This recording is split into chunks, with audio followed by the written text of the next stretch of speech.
Baik,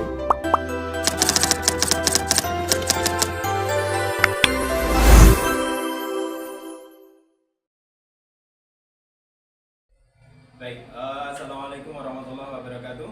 Waalaikumsalam warahmatullahi wabarakatuh. Selamat pagi semuanya. Selamat pagi. Apa kabar? Sehat ya? Sehat. Hari ini ada yang tidak masuk? Siapa? Rila lagi. Ya. Untuk yang tidak masuk, tolong nanti dibantu dalam proses pembelajaran agar siswa kalian atau teman kalian yang tidak masuk bisa mengikuti proses pembelajaran untuk materi pembelajaran berikutnya, gitu ya. Baik, untuk pembelajaran hari ini masih kita melanjutkan pembelajaran yang kemarin, yaitu dengan materi atau pelajarannya adalah KKA, ya. Jadi coding dan kecerdasan artifisial.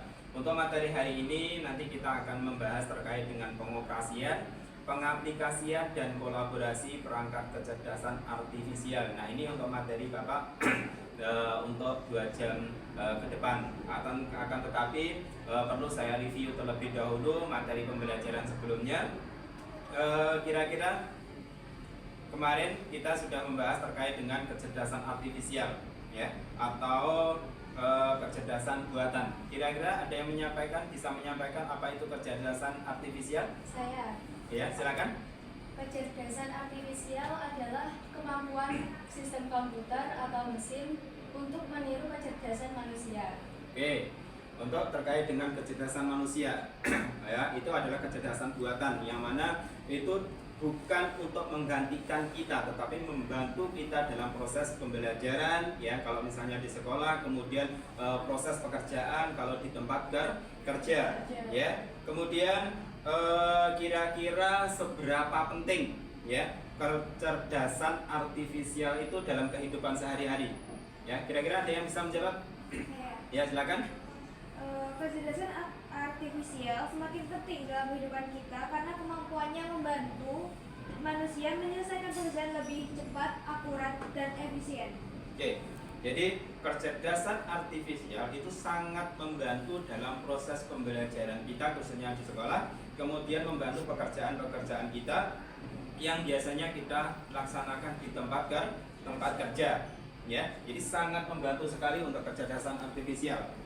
Kemudian pada kesempatan hari ini, ya, manfaat dari pembelajaran kecerdasan artifisial itu intinya adalah membantu, ya. Tapi kita jangan sampai terlena dalam penggunaannya. Kita harus juga memperhatikan bagaimana kecerdasan artifisial itu bisa berguna dengan baik, kemudian sesuai dengan etika sosial media. Ya, jangan sampai nanti kita penggunaannya terlalu over, terlalu loss, ya. Ini kalau misalnya tidak terkontrol maka itu akan berpengaruh negatif pada diri kita. Baik. Kemudian Bapak akan menyampaikan atau menampilkan terkait dengan video yang saat ini sedang tren, di mana ada sistem kolaborasi, ya. Sistem kolaborasi antara manusia kemudian dengan KA atau kecerdasan artifisial. Jadi KA ini dibuat oleh manusia membantu manusia. Ya, silakan diperhatikan video berikut saya tampilkan, ya. Jaga kesehatan ginjal, ada beberapa hal yang dapat dilakukan. 1. Konsumsi air putih secara teratur dan cukup. 2. Hindari makan makanan tinggi garam dan protein. 3. Berkurangi asupan alkohol dan kafein. Nah, ini satu kali lagi biar kalian paham. Silakan diamati, ya, terkait dengan video pembelajaran berikut. Tapi tahu nggak sih kalau beberapa kebiasaan ini? Oke, ya. Ini terkait dengan video sedikit terkait dengan video pembelajaran, ya. Salah satunya adalah bagaimana penggunaan KA, ya, kecerdasan artifisial untuk menyampaikan ilmu atau transfer ilmu, ya. YouTube merupakan salah satu kecerdasan artifisial juga, ya, di mana kalian dapat mengamati proses pembelajaran atau mungkin gambar, ya, kemudian dalam bentuk real time, ya, atau mungkin bisa dalam bentuk nanti visual atau yang terkait dengan organ-organ tertentu. Nah, ketika kita sudah mengamati terkait dengan hasil video, mungkin ada yang bisa menyimpulkan, kira-kira, ya, silakan.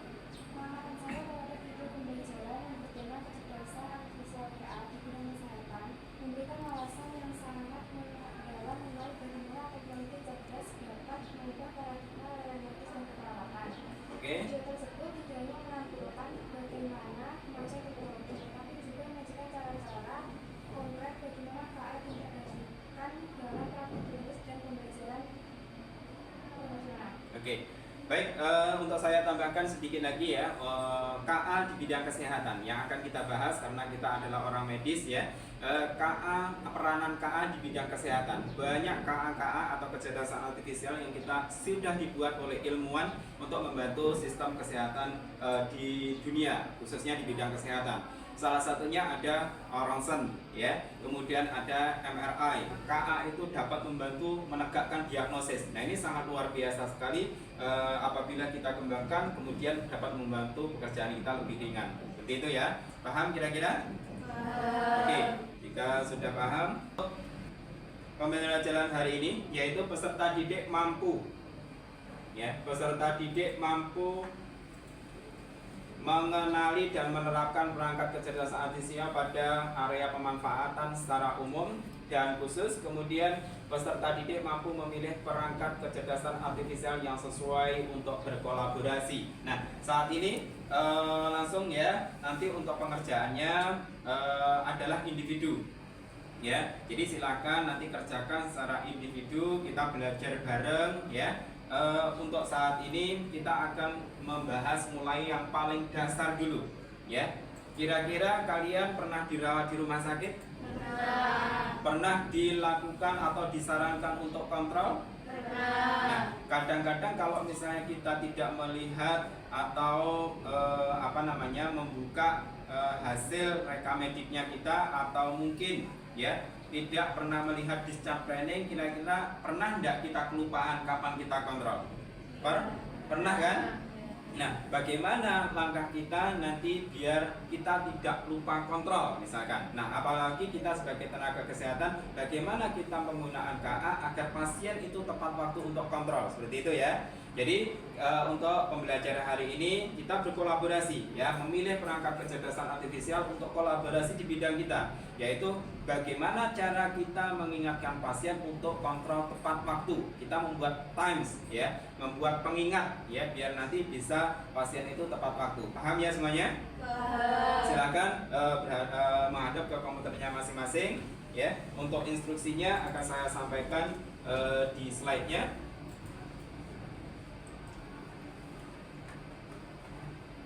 Pasien 50 tahun pos rawat inap dengan diagnosa jantung koroner dan kontrol dilaksanakan di poli dalam Rumah Sakit Darmayu pukul 9.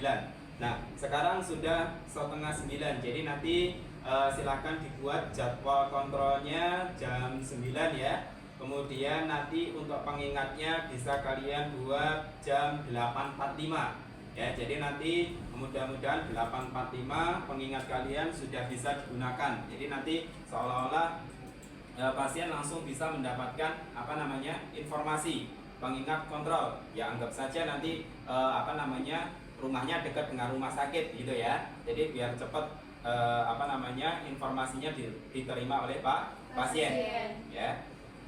Nah, ini ya untuk pasiennya 50 tahun ya, kemudian untuk tempatnya poli penyakit dalam Rumah Sakit Darmayu, kemudian pelaksanaannya adalah kontrolnya hari Rabu 30 Juli jam 9, nanti ya ini bisa diganti jam 8, bisa diganti jam 9. Kemudian nanti untuk pengingatnya silakan dibuat 8.45 ya. Jadi 15 menit sebelum kontrol harus diingatkan. Kemudian untuk langkah-langkahnya kalian bisa memperhatikan langkah-langkah berikut ya. Cara penggunaannya kalian sudah punya akun semuanya ya? Sudah. Jadi silakan kalian masuk di akses Google Calendar, kemudian masukkan akun, kemudian lihat tampilan utama, kemudian berikutnya membuat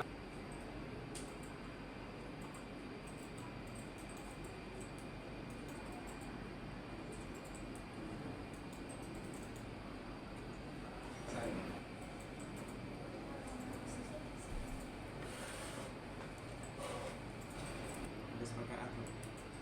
Yang ada akunnya bisa langsung pakai akun ya, dimasukkan.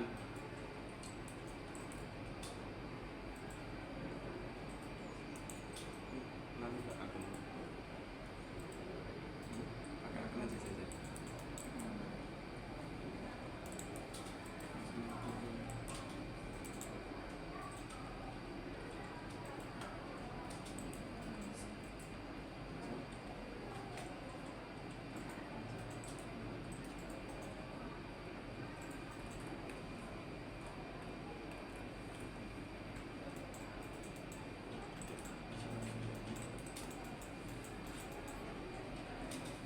diikuti, bisa langkah-langkah di depan ya. Kelihatan nggak? Bisa diikuti langkah-langkah seperti ini ya.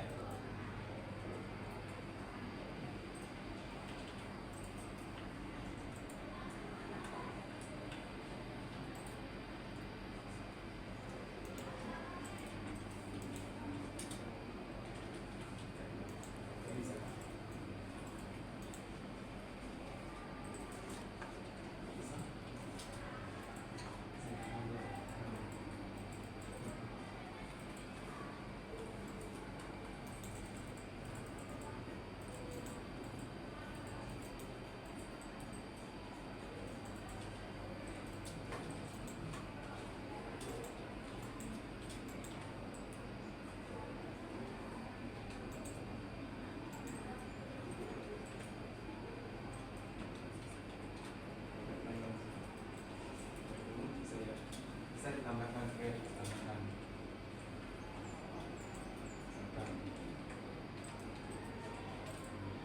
Event advance di jadwal kontrol pasien misalkan ini aja misalnya atau just no ya.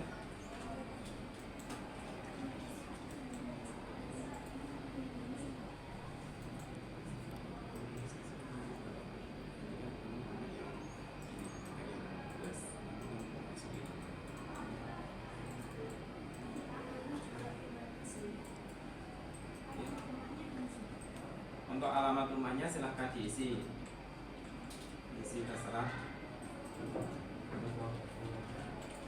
Bisa, bisa.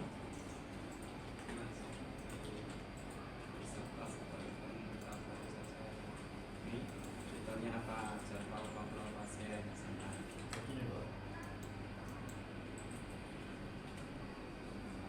Ya. Oke.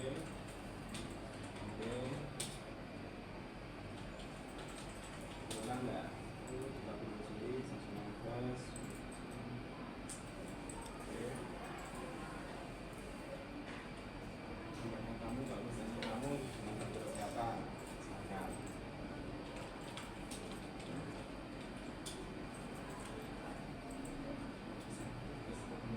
Harusnya langsung simpan Pak.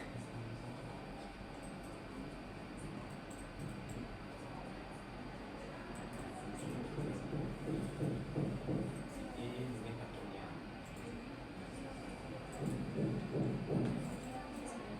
Sudah.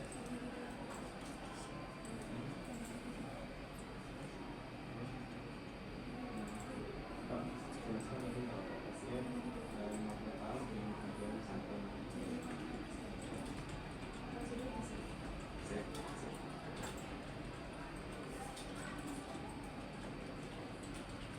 jadwal kontrol pasien.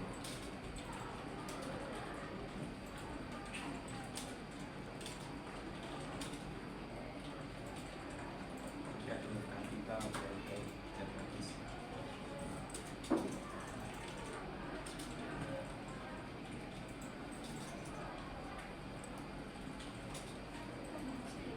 Deskripsinya pasien dengan gangguan fungsi jantung misalkan ya, atau pasien dengan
semuanya? Sudah. Sudah ya. Kalau jika sudah, untuk tampilannya contohnya seperti ini ya.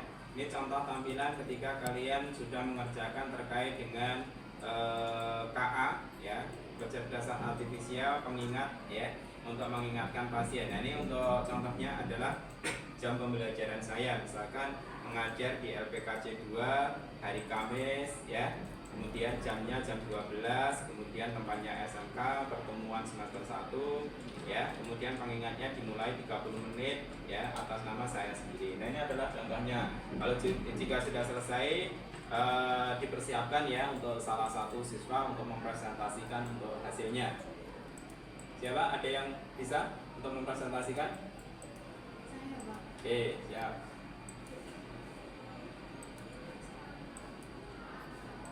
Silakan maju, Pak.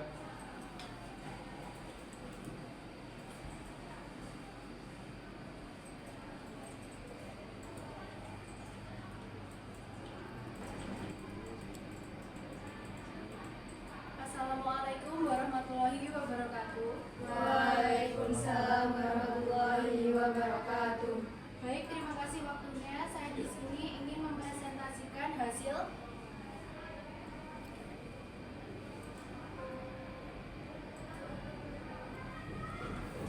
materi kesimpulan langkah-langkah penggunaan Google Calendar. Baik, pertama-tama pembukaan Google Calendar. Buka browser dan akses kalender Google.com. Lalu login menggunakan akun Google Email.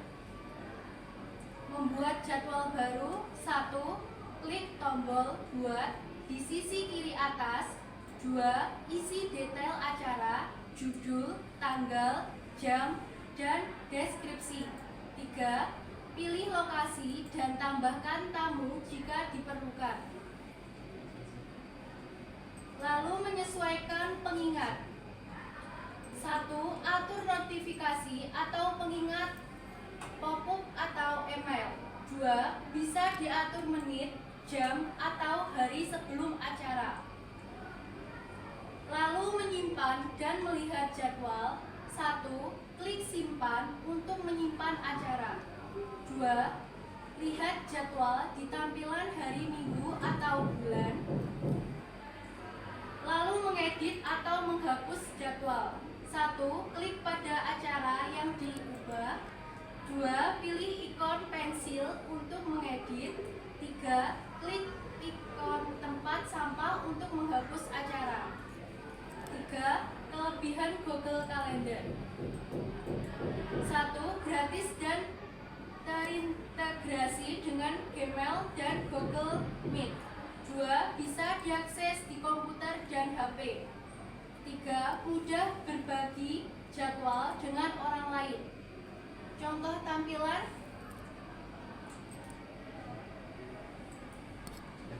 Sudah. Sudah? Silakan tepuk tangan untuk yang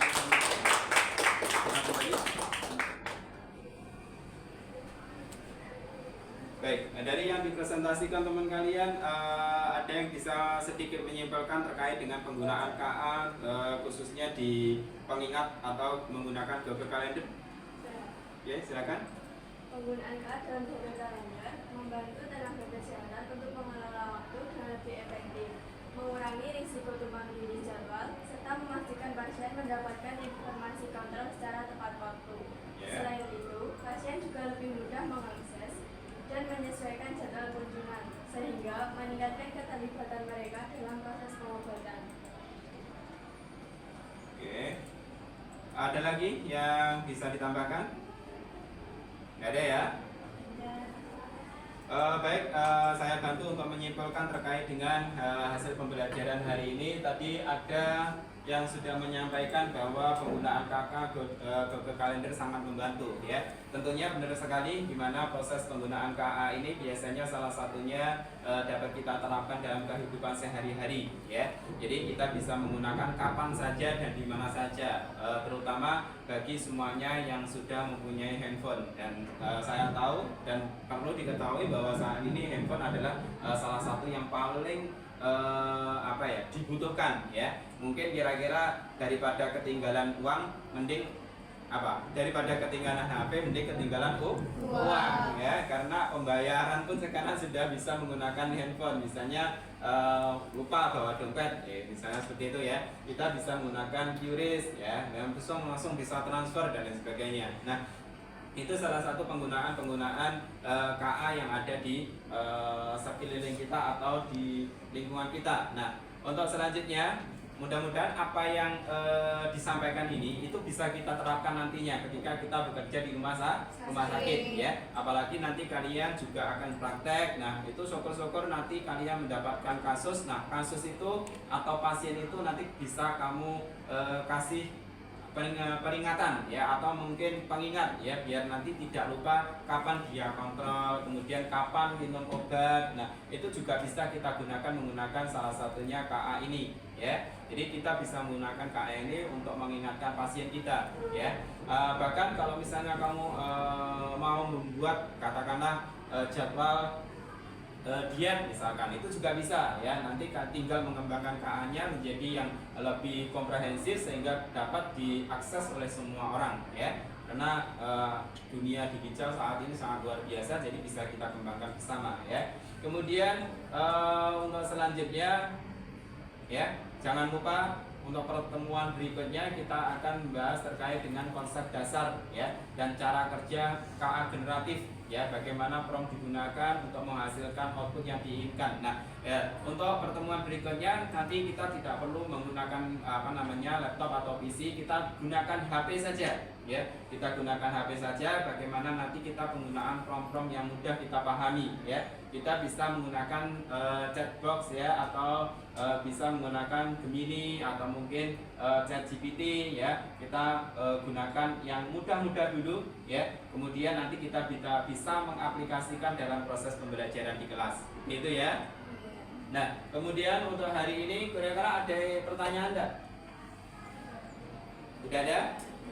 Tidak ada. Kalau misalnya tidak ada, saya anggap sudah paham semuanya, sudah bisa semuanya, dan harapan kita nanti ya penggunaan KA ini tetap terpantau, kemudian kalian bisa mengoperasikannya dengan baik ya, kemudian dapat dioperasikan sesuai dengan kebutuhan.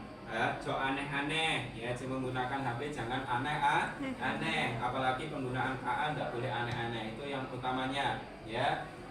Kemudian untuk selanjutnya kegiatan evaluasi ya. Untuk evaluasi ada LKPD, lembar kerja peserta didik ya, harus dikerjakan. Oh enak nek usaha iki gak ono PR, kudu enak PR, jadi nanti biar kamu belajar. Nanti untuk evaluasinya bisa saya kirim melalui Google Form, bisa dibuka HP kalian masing-masing. Kemudian untuk linknya bisa send di grup begitu ya. Yes, enak sing gak masuk grup? Ada. Oh masuk semua. Otomatis kalau misalnya sudah masuk semua, nanti saya share linknya di grup biar nanti proses pembelajaran atau evaluasinya bisa berjalan dengan baik. Baik, mungkin itu yang dapat saya sampaikan untuk pertemuan hari ini. Untuk pertemuan selanjutnya, tolong nanti lebih aktif lagi ya. Kalau misalnya tidak ada yang bisa login, silakan nanti belajar login lagi. Kemudian mungkin yang emailnya masih lupa, yaitu silakan diingat-ingat biar kalian bisa mengoperasikan dengan baik. Ya, mungkin itu yang dapat saya sampaikan pada pertemuan hari ini. Mudah-mudahan kita selalu diberikan kesehatan dan mudah-mudahan apa yang kita dapatkan hari ini bisa bermanfaat. Amin. Saya kira wassalamualaikum warahmatullahi wabarakatuh.